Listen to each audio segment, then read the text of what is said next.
Okay, so today we're going to go through some cases, interesting cases over the years at St. Michael's.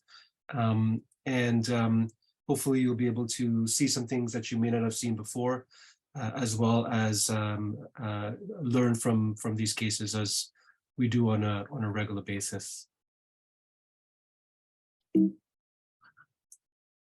So I'm going to try and do probably minimum 3 cases. If you can get through 5, I think that'd be great.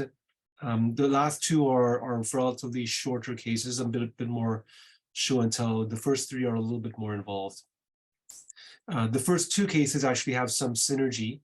The first case is a 26-year-old woman who had a screening echo for HHT, which is hereditary hemorrhagic telangiectasia. As many of you know, St. Michael's Hospital is a center of excellence for HHT because of the program that Marie Faunin has established here. She has a father with a history of HHT, and she's been having intermittent palpitations for the past 2 months prior to coming into hospital. And I was the echocardiographer in the lab on the day she arrived for her transthoracic echo. She was otherwise well. So I'm going to show you several echo images, and let's have to take a look at this. And we'll take a couple of polls as we go through. So here's the parasternal long axis.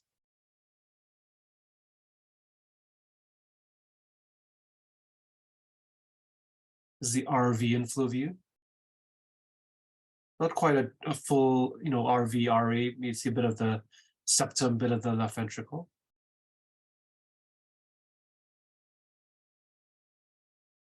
Bit more of a true RV inflow view here.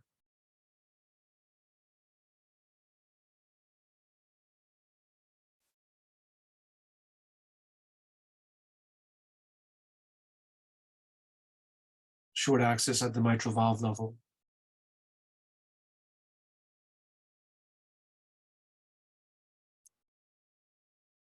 And here's the apical forechamber.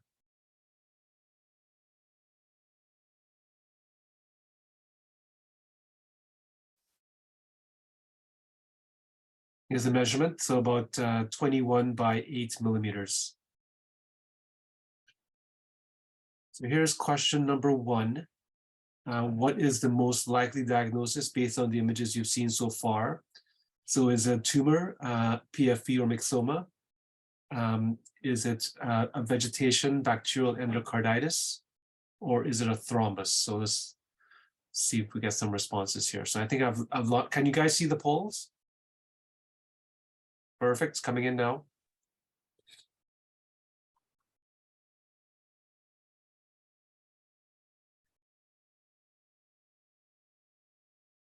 Give it a few more seconds here. Okay, great.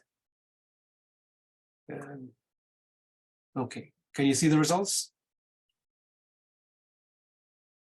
Yes, we can. Great, thank you. So you see about a third think that is more likely to be a tumor. The least common answer is vegetation bacterial endocarditis, and then the most frequent answer is thrombus. So that's great. And this just highlights, when we see cardiac masses in the heart, the general differential diagnosis is, as we say, tumor, veg, or thrombus, right? So this is always comes into play, and then we base our likelihood in part on morphology, location, appearance, the company it keeps, and then of course going back to the patient and getting more of a clinical history. Okay, all right. So that's fantastic. Okay. So just the cases kind of run in parallel. This is a separate case that has some synergy. This is a 47-year-old woman who presented with an ischemic stroke. She had findings on the CT head that was compatible with an ischemic stroke and symptoms of right-sided arm and leg weakness. And she had a past history of an intraductal carcinoma of the left breast with a left mastectomy about 1 year prior to presentation. So here are her echo images here. So parasternal long axis, a bit of a zoom view, kind of mitral and aortic at the base of the left ventricle.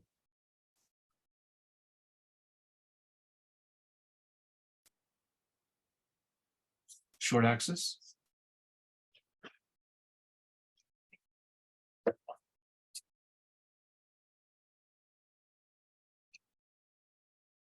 Here's an apical 4-chamber.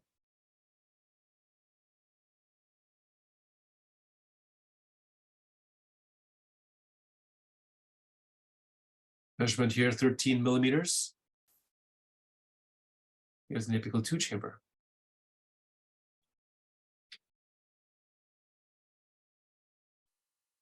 Okay.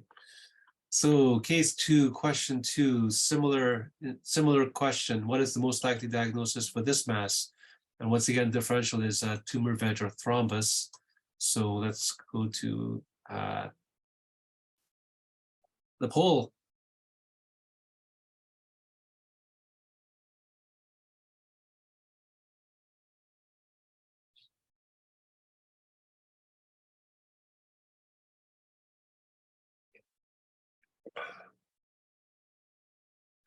Okay, perfect. And here are the results. So this time it's a more slanted towards a tumor, either a papillary fibroblastoma or myxoma. Vegetation, bacterial endocarditis is a close second, and then thrombus is felt to be the least likelihood. So, all right, perfect. Okay. All right, so here are the 2 cases. And it's interesting, there's a synergy here. So both of them have a mobile echogenic mass. Case 1 is looks like it's attached to the chordae of the tricuspid valve. But in case 2, it looks like it's attached to the chordae of the mitral valve, interestingly enough. There was some, I know some other attendings in the lab wondered whether or not it was more attached to the base of the inferior wall of the left ventricle, and they wondered if this was a, perhaps a very, very small aneurysm that wasn't well located, and maybe this was a thrombus at the base of that aneurysm. But certainly we didn't think the wall motion was abnormal, at least not apparent. And the differential diagnoses are pretty much identical for the same, for both cases. So it's pretty interesting. So they both had similar workups actually. So we did a transesophageal echo to get a better look at the mass, get a better look at the location, see if there was any other associated company that it kept. So here's a transgastric short axis view of the right ventricle close to the tricuspid valve level. And there was some ongoing history that was taken after. So I saw her in consultation after sending the report to Dr. Fawnin. So she'd had a history of palpitations for about a month, but no history of any febrile illness. She had a history of travel to Europe about 4 months prior to that. She was on the oral contraceptive pill. We did multiple blood cultures just in case this was infective endocarditis, even though she had no systemic symptoms, but the cultures were negative. And we were concerned about a thrombus. The CT PE was negative for pulmonary emboli, so there was no evidence that this mass had broken off and gone into the lungs. And as well, we did venous Dopplers of the legs, and that was negative for DVT as well.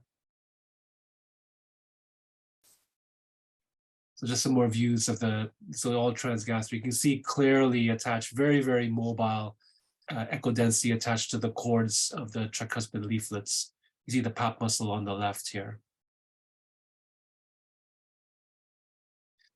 So we did an MRI just to see whether or not we could have any tissue characterization, because the big question was, do we need to send this patient for surgery? Well, that was the big question. And we had a hope that the CMR would allow us to get some characteristics of this mass. And I think CMR and cardiac CT are go-to for better delineation of cardiac masses that we find on echocardiography. The challenge with getting tissue characterization for both CT and CMR is masses that are very mobile. If the mass is relatively fixed, then I think the temporal resolution is such that it allows better tissue characterization with CMR and with cardiac CT. With very mobile masses, especially small mobile masses, it's a bit more difficult. And we've seen very small mobile echo densities on echo, particularly TE, which has a higher frequency, better spatial and temporal resolution, that can be missed on cardiac CT or cardiac MRI just because of resolution issues and as well well, both spatial, but more commonly temporal resolution, where they're very mobile and they're difficult to pin down. So the CMR reported a 10 by 3 millimeter highly mobile lesion seen within the RV arising from the moderate band or the chordae tendineae. I think it was clear on the T and even on the transthoracic that's probably the chordae. They were hypointense on T2 weighted sequences. And just as I was saying before, they were unable to characterize the lesion on T1 and T2 weighted static sequences due to the marked mobility, and they were the mass was only mainly visible on the white blood cine sequences, as shown particularly on the loop on the right, which is a span of the apical four-chamber view. So here's an example of some of the static images. On delayed enhanced sequences, there was no evidence for enhancement, and the impression was that the markedly hypo-intense nature of the lesion with marked mobility and lack of delayed enhancement is most likely in keeping with a thrombus within the right ventricle. So we actually started her on Coumadin, a bit of a therapeutic challenge, target INR 2 to 3, and we sent her to see a hematologist. So here's the mass in the RV here, and this is in follow-up. You can see a reduction in the size of the mass. There's a bit of a bright spot here, which is probably the moderate band, but the mass which you saw here before, let's see if I can play that, there you go. Certainly you don't see it as much here. And she had a hypercoagulable screen after seeing the hematologist, and it showed that she was heterozygote for a prothrombin mutation, and the birth control pill was stopped. And then she had longer-term anticoagulation, and then she had familial testing. So about 1 to 2% of the general population is heterozygous for the prothrombin gene mutation, and the literature suggests a relative risk for venous thromboembolism of patients who are heterozygous for this prothrombin gene mutation to be 3. Just as a reference point, the relative risk for venous thromboembolism being on the birth control pill is 4. If you're heterozygous for the factor V Leiden, which most people know about, it's 5 to 7. And the combination of prothrombin gene mutation plus birth control pill has a relative risk of 16. So the thinking is that this was likely a thrombus. I suspect formed in the deep veins of the leg or the pelvis, and then traveled to the heart. I think it's unlikely that it would be an in situ thrombus formation, and then by pure luck got trapped into the cords of the tricuspid valve without any at least any large piece that would be detectable on CTP going into the lungs. Okay. Before I move on, any comments or questions about case 1?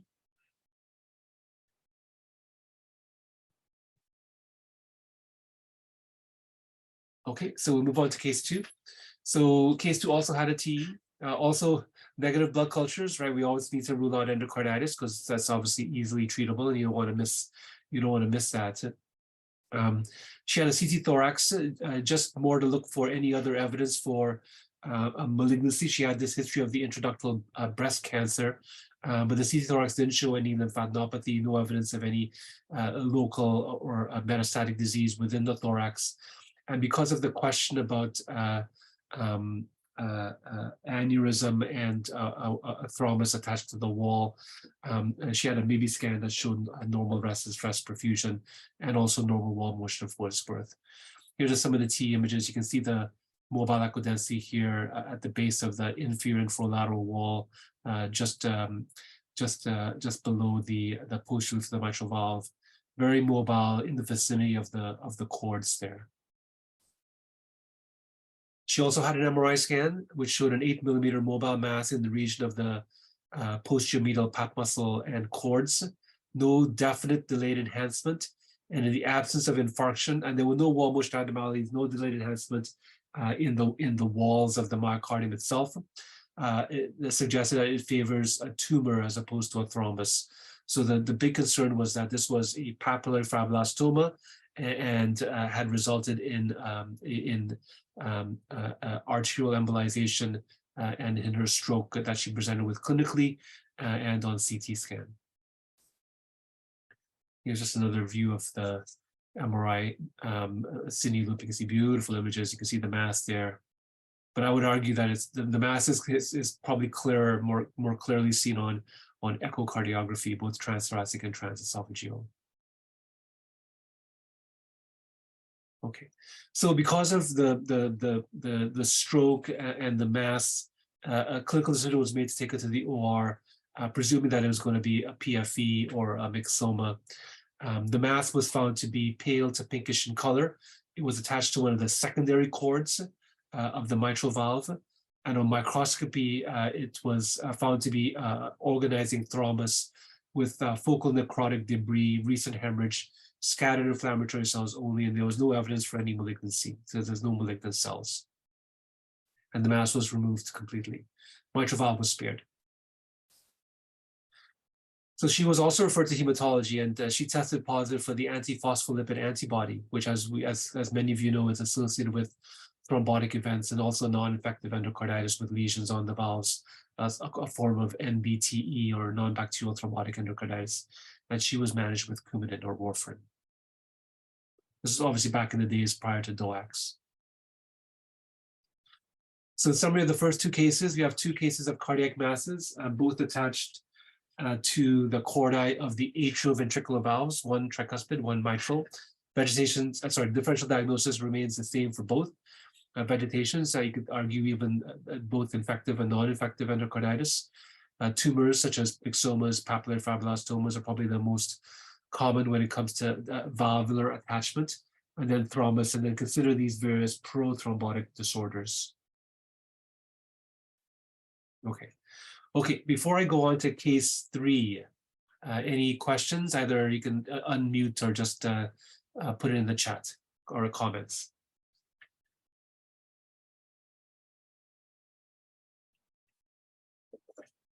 As I'm taking a break to sip my coffee. Howard, it's Bob. Hey, Bob. Hi. On the first case, why? So they're both thrombi. Why? You suggested it might be, DVT, sort of embolic, caught up in the tricuspid cords, as opposed to, like the second case, sort of formed in situ on the cords. And I get what, DVTs are common, and we do see thrombi getting caught up in various right-sided structures. Usually when we find them, we actually find evidence of pulmonary emboli. Yep. Right, because it's much more likely that a thrombus from the leg is going to end up in the lungs and it's going to get caught up in the heart somehow. But so when we do see it caught up in the heart, we often also get it in the lungs, right? Because there's usually lots of it. Usually DVTs are lots of thrombus, and most of it ends up in the lungs, and it's possible for some of it to get caught in the heart. So I just, both these are kind of, I'm glad you showed them, because frankly I haven't really seen this before with in situ sort of thrombi forming in the heart, as opposed to, like, I think that the issue of DVT on the right side and sort of is not that uncommon. I mean, we see those, but forming in situ in the heart, I must say, I'm not sure. These may be the first two cases I've seen like that. So I just wonder if so the second case, it has to have formed there. I mean, and the first case, is it still possible though that this patient had DVTs and pulmonary emboli and? Yeah, no, actually, just to clarify, but in my, I don't think I can prove it for sure, but I think in my opinion, I suspected it was a DVT that formed and then transited into the right heart, got caught up in the chordae, and it's possible that the CTP could miss really small microemboli. Obviously, it's better for larger, that larger clots that that get trapped in the branch PAs, for example. But I suspect it was more likely that and less likely an in situ thrombosis, and more because of what we know about these prothrombotic disorders like factor V Leiden or this prothrombin gene or with birth control pills, for example. And not necessarily because I have evidence for that, for sure. So I think it'd be very unusual for in situ thrombosis. Like you can't rule it out completely, but it's less common. And to have it be in that particular spot on a very mobile element like the cord, I think would be very unlikely.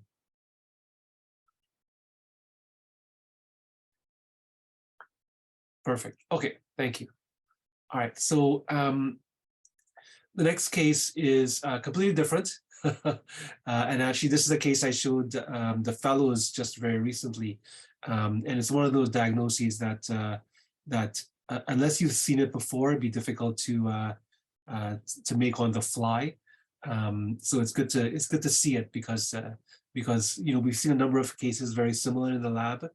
And having seen it, it's easier to recognize once you see it the first time. So this is a 35-year-old man, actually referred to one of our cardiologists here, Tony Graham, years ago. History of exertional chest discomfort, good exercise tolerance, was active, exercised regularly, but it was having this chest discomfort. And had an echo done in an outside lab that suggested some unusual color flow that was questionable. And came to the lab for an echocardiogram. So once again, we'll go through the cases, have a poll. So parasternal long axis, color Doppler on the right.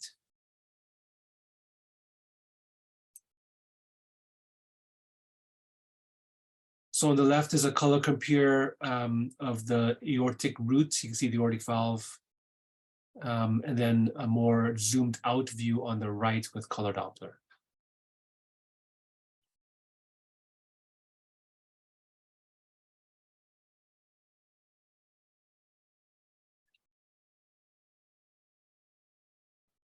Here's a short axis view at the aortic valve level.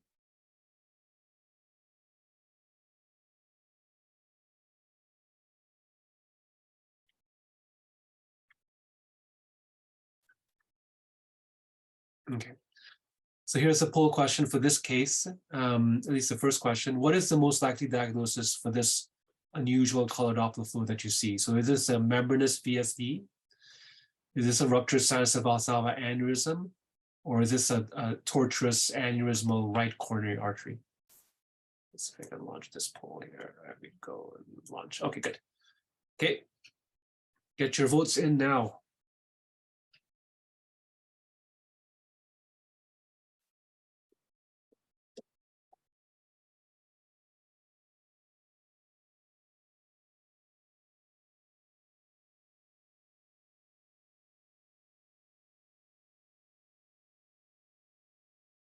Okay, here are the results. Okay, so over half of the audience think that this is the aneurysmal tortuous dilated right coronary artery. About a third think it's a ruptured sinus of Valsalva aneurysm, and there's a few who are wondering if this is a membranous VSD. Okay, perfect. So this is, this is the differential, and this is the things that we talked about when we reviewed cases, with the case that the fellows are going to stop sharing. Okay. Oops, so I'm going to go back. So in terms of the differential diagnoses, so first of all, you can see the color Doppler flow here, and it's actually above the aortic valve at the sinus of Valsalva level. So location-wise, it's not compatible with a VSD, which would be obviously below the aortic annulus, and most commonly in the membranous septum. So probably excludes a membranous VSD. The other thing that excludes a membranous VSD is the timing of the flow. And if you're good with timing color Doppler flow with a moving loop, you can see that there's this red flow, which means it's directed upwards into the LVOT, or at least directed towards the LVOT, but it's predominantly in diastole. So it's predominantly when the aortic valve is closed. So it's predominant diastolic flow that's directed from the sinus of Valsalva. And because it's predominantly diastolic and not systolic, at least not an obvious systolic component, it's probably unlikely, very unlikely to be a rupture sinus of Valsalva aneurysm, and as well, it's relatively contained, and you don't really see it. Usually, the rupture sinus of Valsalva aneurysms, there's remarkable flow into the right ventricle that splays out completely, and it's continuous, as you know. But probably it's a bit higher in systole versus diastole, but definitely continuous. And this is predominantly diastolic. And the next, this is a short axis view here. So I think the confusion for people, at least for those who think about membranous VSDs, is that the short axis view is one view as we scan a little bit down where we can actually see membranous VSDs, but they're predominantly systolic with very little diastolic flow. So on this view by itself, you can wonder about a VSD, and in which case, at 12 o'clock, you're thinking about subpulmonic or supracrustal VSDs as part of the differential diagnosis. But you can see it's predominantly diastolic, and as well, the velocities are very low. You can see it's mostly red, so that you know that there's no aliasing, so the velocities aren't above 61.6 centimeters per second. So because it's not really aliased. So for these reasons, that and it's coming off really where the right coronary artery comes off here, the right coronary sinus of Valsalva. So this is a very dilated, tortuous right coronary artery. And you can see when we go back to this image here, when you have a bit more of a zoomed out view, you can see almost a bit of a loop. It's going up, then loops back down. It goes from red, takes a corner, becomes blue, and then becomes red again as it comes up a little bit more superiorly, at least towards the transducer, right? Remember, it's blue, it's blue away, red towards, right, Bart? So it's red towards the transducer, blue away from the transducer. Just a very dilated right coronary artery. Okay. Okay, so let's get a couple more images here. So here's a view of base of the heart, kind of between the LVOT and the mitral annulus. You can see the anchovies of the mitral valve, bit of the LVOT, ventricular septum, right ventricle.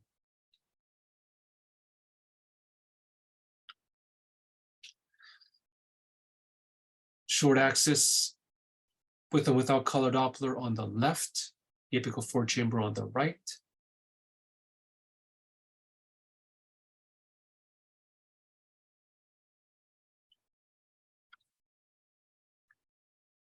Color Doppler, apical four chamber on the left, apical two chamber on the right, a little bit foreshortened.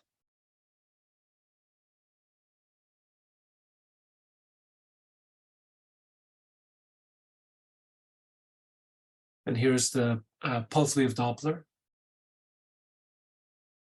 I believe the one on the left is sampling the septum in the short axis view, and the one on the right is sampling the distal septum on the apical four chamber view. Let's take a look at that for a second.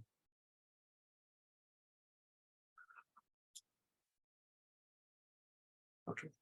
So case 3, question 2, what's the most likely diagnosis for this flow that we see here on the last couple of images? Is it multiple muscular VSDs? Is it ventricular non-compaction? Or is it intramyocardial microvessels? So launching this poll.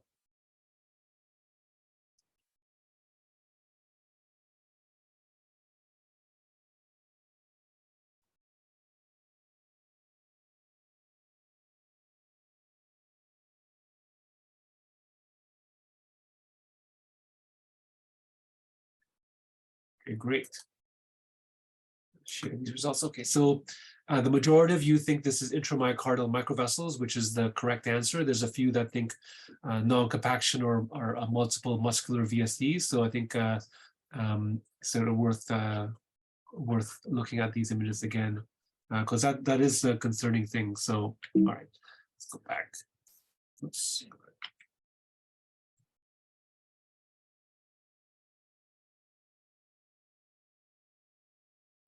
Yeah, so on this short axis, you can see color Doppler flow within the ventricular septum. Kind of wonder if it's branching off into the muscle bundles here of the RV. once again, when you look at the timing, it's predominantly diastolic. It's interesting. So red is towards, right? So the flow is actually going this way, right? It's going from posterior to anterior, interestingly, and you'll see why a little bit later on. Was probably, and it doesn't spill out into the, so for those who, well, I guess you can see here the colored Doppler flow going in here. I guess that you would consider, serpiginous ventricular septal defect here, but once again, you don't see that big splay usually that you see into the right ventricle with muscular VSDs. You can see here as well, predominantly diastolic on the short axis, and here on the 4-chamber and 2-chamber. So here on the 2-chamber here, which this is the inferior wall. So this would be unusual for muscular VSDs. With non-compaction, sometimes we'll see color Doppler within the apex of the, you can see with the trabeculations, but here this is in the septum, which is pretty under the inferior wall. And as well, the color Doppler flow will be more on the endocardial side. And this color Doppler flow in diastole is really more on the epicardial side. Interestingly enough, it's more on the outer surface of the myocardium. Howard, it's Tom. It's interesting. On your very first parasternal view, you could actually see coronary flow that you wouldn't normally see in the basal infralateral wall. Just Yeah. very first parasternal view. Okay, I'll go back and take a look. That's you're probably right, actually, Tom. Yeah, I agree. So right over here. Yeah, right there. Yep. Yeah, so that was sure. the first clue right on that very first shot. No, for sure. Excellent. I guess my other question is, do you have to exclude that this could have a fistulous connection? I guess it would have to be into the LV if it was primarily diastolic. Yes, no, absolutely. And I think, as we think about coronary fistulas into the various chambers of the heart, whether it's either ventricle or the atria, I think we have to try and interrogate with color Doppler as much as possible. And sometimes the flow can be quite subtle, compared to fistulas between chambers of the heart, let's say a VSD or a Gerbodi defect, where pressure differences are quite large. With coronary fistulas, the pressure differences are perhaps not quite as large, so the flow may not be as predominant.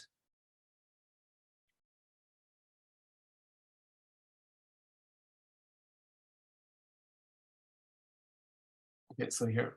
Okay. And when it comes to the intramyocardial vessels, we saw that color flow is predominantly diastole, and this is just sampling with pulse wave Doppler. And actually, you can see with both sampling, it's this biphasic flow, but it's more so in diastole. And this is a fairly and relatively low velocities as well, right? Not even 100 centimeters per second. And this is in the in the correct pattern and velocities for coronary flow. So there is actually a body of literature looking at pulse wave Doppler to look at epicardial coronary flow, and actually that you can actually detect stenoses. It's been driven mostly by literature from Japan. A lot of Japanese echocardiographers, cardiologists have done several studies looking at coronary flow sampled by pulse wave Doppler of the epicardial coronary arteries, usually LAD and RCA, sampling them in the inferior wall and the anterior wall, and actually using vasodilator stress to diagnose stenoses in the coronary artery. So this would be a very typical sort of pattern for coronary flow. So it's more likely these intramyocardial vessels or collaterals that are formed. So here's, we did a T, and the T was, so the initial echo report commented about the flow and the differential, but wasn't able to make the full diagnosis per se. So the T was done on my day, and I was telling the fellows, we looked at the transthoracic echo before we did the T, and looking at the transthoracic echo, because I'd seen a case before, I'd already made the diagnosis prior to doing the T. And the echo is really suggestive. It doesn't really nail down the diagnosis, but the collection of findings is pretty typical for this particular anomaly. So here's a transesophageal view at 120, aortic root, aortic valve. Everything's inverted, as you know. This is the right coronary sinus of valsalva here, and you can see that's the os of the RCA that has a tortuous loop, very similar to what we saw in the transthoracic echo. A little bit better seen on the T. You can see it coming out here. That's that bend that we saw in that parasternal long axis.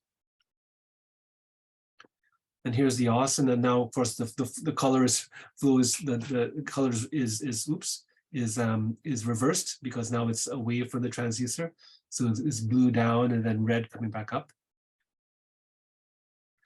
And at the end of the study, I think it was Kathy who was helping us with the T's. We asked her to get extra images. So this is extra images that really help nail down that diagnosis.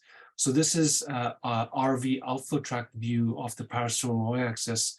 You can see the pulmonic valve here. This color compare pulmonic valve here, main PA, color Doppler. And there's this unusual color Doppler flow. And it's red, so it's towards the transducer. It's just going from this tubular structure into the pulmonary artery here. And then when you sample it, you can see it's going into the pulmonary artery. It's a bit predominantly systolic, but there's a diastolic component as well.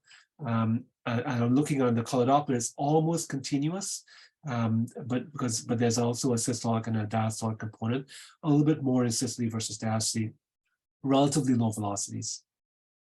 And this kind of helps nail down the diagnosis, at least as much as you can, based on echocardiography. So, so I don't have a poll for this. So it's a type of coronary anomaly. And if anybody wants to, at least somebody who doesn't know the diagnosis, I will ask the fellows not to. If anybody knows the diagnosis or have seen this before, what's the diagnosis here? You can either unmute or just put it in the chat. And if not, we'll move on. Yeah. So I see Kathy and Emily both have said Al Kappa. So that's great. That's the correct diagnosis. And Kathy was did the transthoracic images, as I mentioned before. This was back in 2014, I think, Kathy, quite a while ago. Coronary fistula of the PA. In a way, it is a coronary fistula of the PA, but Al Kappa, as for those of you who know or those of you who don't know, is it's a anomalous left coronary artery originating from the PA. So yes, not to be confused with alpaca. Yes, that was a good play on words when we had the fellows discussion. Okay, perfect. So so we did a CT angiogram and which confirmed the diagnosis of Al Kappa. So the right coronary artery was diffusely ectatic and tortuous, no focal aneurysm.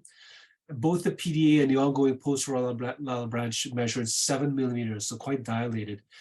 And then the PDA provide numerous septal collaterals or perforators to the LED, and the posterolateral branch supplied collaterals to the circumflex system.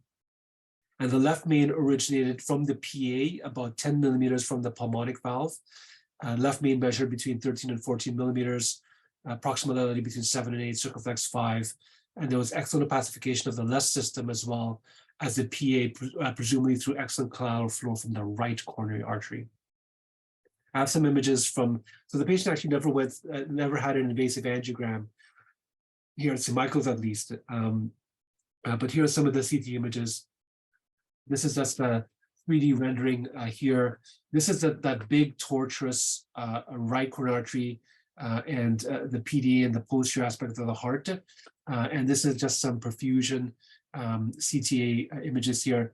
A bit of the RC coming off here, tortuous here. And these branches here are these collaterals that are formed within the myocardium, feeding from the PDA that feeds the LED and the circumflex. You can see here feeding up to the LAD and presumably making its way to the pulmonary artery over here.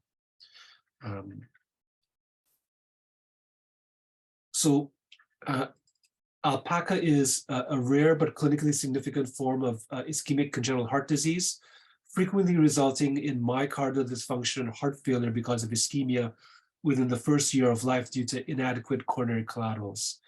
It's about 0.5% of those with congenital heart disease, 1 in 300,000 children. Now, in patients who, for whatever reason, can develop well-developed coronary collaterals early enough, they may not present with heart failure, not be recognized and present in adulthood as this patient did. And because their LV systolic function is better preserved. And you saw the echocardiogram, LVF was probably low normal and worse. So this is just from the literature, a study published in JACE, looking at some of the findings of Al-Kappa on echocardiograms. This is more of a pediatric population, where you can see the visualization of the coronary artery origin, which we saw nicely with the images that Kathy took. Flow reversal in the left main coronary artery, coronary collateral flow, which we see in the septum, and we saw it in the inferior wall as well, which had the 85% sensitivity. Dilated right coronary artery, definitely saw that on our transthoracic echo. Abnormal Doppler signal in the P, and the other findings are really findings of ischemic cardiomyopathy, mitral insufficiency, LV systolic dysfunction.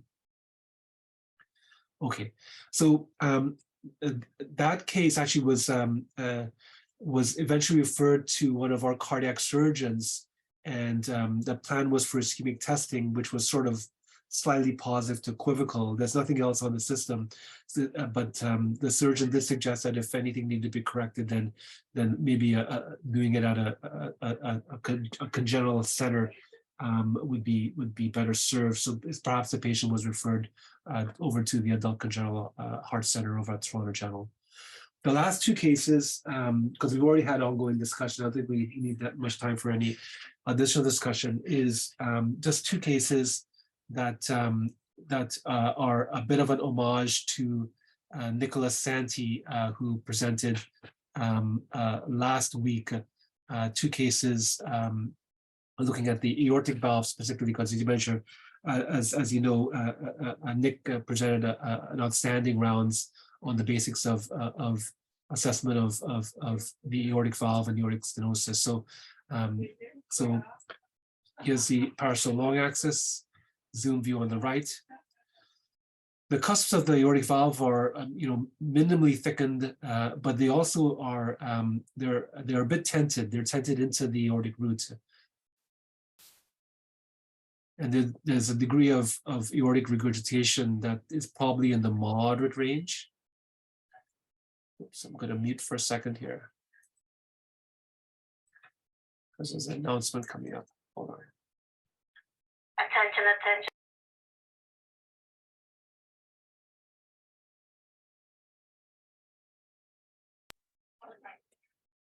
Okay, good. There's no code blue. That's good. So here's aortic root with color Doppler. And here's a short axis view with and without color. And I think Nick quickly showed a case of this. This is a case of a quadricuspid aortic valve. You see it opens up like a box. And actually you can see the 4 sinuses of Valsalva and central aortic regurgitation. Patient had a T. There was mild dilatation of the aortic root. And T, obviously, with exospatial resolution, you can really see very nicely the quadricuspid aortic valve. And actually, you can see one of the coronary arteries, presumably the right coronary artery, coming off here, a little bit eccentric. You do wonder about a coronary artery anomaly as well here, at least an unusual course of that RCA. You can see a bit of color Doppler here. We don't really pay attention to the coronary arteries much on T, but sometimes if there's good imaging, actually, you can actually track some of the coronary arteries depending on the size. So quadricuspid aortic valve is rare, 0.01 to 0.02% of the population. During embryologic development, the normal aortic valve usually develops 3 commissures, and the development of additional commissure can also occur, and this results in a valve with 4 cusps. Aortic regurgitation is a predominant valvular dysfunction seen with quadricuspid aortic valves, about 70% of documented cases, and it's rarely associated with aortic stenosis. 10% of these cases can have anomalous coronary arteries. I think this case did have that, but can be associated with other anomalies such as pulmonic valve stenosis, subaortic stenosis, VSEs, and truncus arteriosus. Okay, here's the last case. And once again, a homage to Dr. Santi. So parietal long axis on the right, and you can see the M mode here. You know, it's eccentric, very limited opening, patient with some degree of aortic stenosis. Eccentric aortic regurgitation, posteriorly directed. Can't really see the morphology well, but you can tell it's abnormal. Once again, that eccentric aortic regurgitation. So I'm not sure whether it was called bicuspid or possibly bicuspid on the transthoracic, but the patient went on to have a transesophageal echo, and you can see the T here showing that posterior directed, very eccentric posterior directed jet goes right onto that base of the anterior leaf of the mitral valve, heavily calcified tip of this this anterior cusp with the shadowing, reduced opening. And here's the short axis view. Very calcified cusps with or without color Doppler. And here's a nice short axis view here. So this is a form of a unicuspid aortic valve. So you can see 3 sinuses of Valsalva and then fusion of the cusp between the non-coronary on the right here and between the right and the left coronary cusp fusion as well.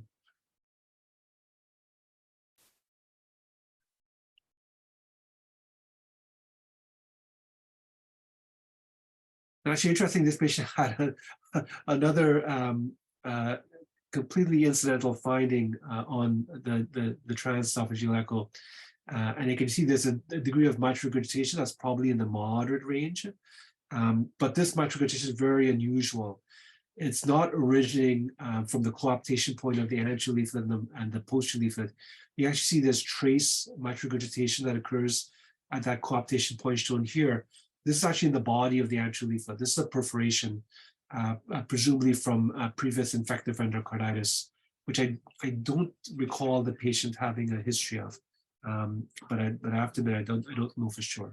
But in all likelihood, related to previous infective endocarditis, related to probably seeding from the aortic valve to the base of the anterior leaflet. Having said that, it's fairly distal from the jet, but you can see that it does encompass the jet of the aortic regurgitation that comes posteriorly and hugs the underside of the mitral leaflets here. So unicuspid aortic valve, also very rare, about 0.02% of the population. Normally 3 cusps with associated commissures develop from the embryonic tubercles of the aortic trunk. And in a bicuspid aortic valve, the commissural development is aborted in one of the tubercles, resulting in a thick ridge or raphe where the commissure should have been, while as a unicuspid valve usually results from the failure of 2 commissures to develop. And this is just from the literature. So in diastole, the raphe often look like true commissures, very similar to a bicuspid aortic valve, especially the Stevers type 1, making it easy to mistake the valve for being tricuspid if you only look at it with the valve closed. So the key is to look at it during systole, which is the same thing for a bicuspid valve. But during systole, there's no cusp separation based on the fusion, leading to an elliptical, in the case of a unicuspid aortic valve, elliptical fish mouth opening in a bicuspid valve, and an eccentric teardrop opening in a unicuspid valve. I like these the terminologies, makes it easier to remember. So fish mouth in bicuspid, teardrop in unicuspid valves. And there are 2 recognized types. The one that we saw with the fusion of two of the commissures is probably the more common type. That's the unicommissural, when there's one commissure, and then there's the acommissural, where there's no commissures and really just a very small central opening. And the unicommissural valve is more common, one lateral attachment to the aorta and a single cusp that wraps around the aortic orifice back to the point of origin without further attachments. And then the acommissural type, which is the bottom one here, has a more centralized triangular opening caused by underdevelopment of all three cusps. And the cause is like the aborted commissural development of all three tubercles, resulting in three sort of incomplete raphe, no commissures, no lateral attachments to the aorta. And the stenosis is usually quite severe, and usually a diagnosis in infancy because of symptoms. An aortic stenosis, as compared to quadricuspid valves, is the predominant associated hemodynamic lesion with unicuspid valves requiring EVR as early as the third decade of life. So even more a more accelerated progression as compared to bicuspids. Coronary arteries are usually in the normal position, but there's coexisting aortic dilatation in about 40%. Okay, and this is my last slide. This is so you have unicuspid, true bicuspid, normal tricuspid, and then quadricuspid. So all four. Okay. All right, Chiming. With that, I'm going to stop. I'm happy to take any comments or questions. So thank you so much. Any questions?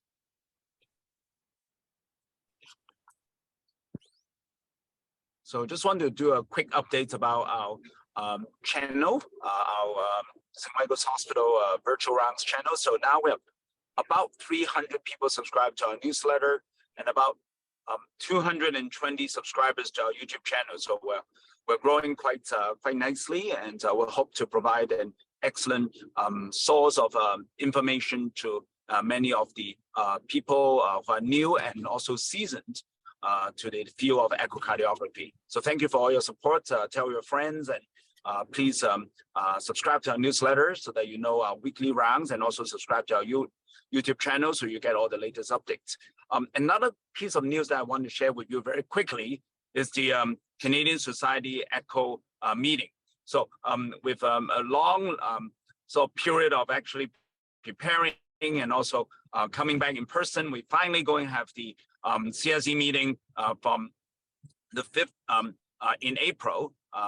It's from 15 to 17, I believe, and Thursday night starting, and then Friday all day and Saturday all day. So it'll be really fantastic in-person workshop and also a computer workshop, and great speakers from both across Canada and also internationally as well. So it's one of the opportunity for people to learn and also get together and meet and greet all your friends and colleagues across the province as well as across the country. So please do register. It's at the Canadian Society Echo website. Trainees is free. So, particularly call out for the trainees to consider joining in, and also people who couldn't be there. There's a virtual option this year. And also you have the archive for the year of all the lectures and presentations. So once again, thank you, and hope you have a really wonderful day. Any other questions and comments before we close?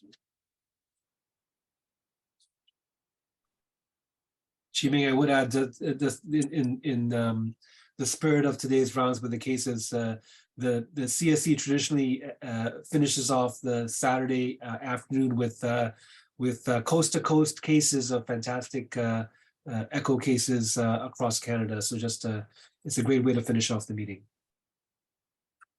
Indeed, it is a premium echo event. It's one of the largest echo meeting in the country. So please do look at it, and it's on the website right now, all the details and programs, and hope you can come and join us. And thank you for joining us this morning, and I'll see you next week.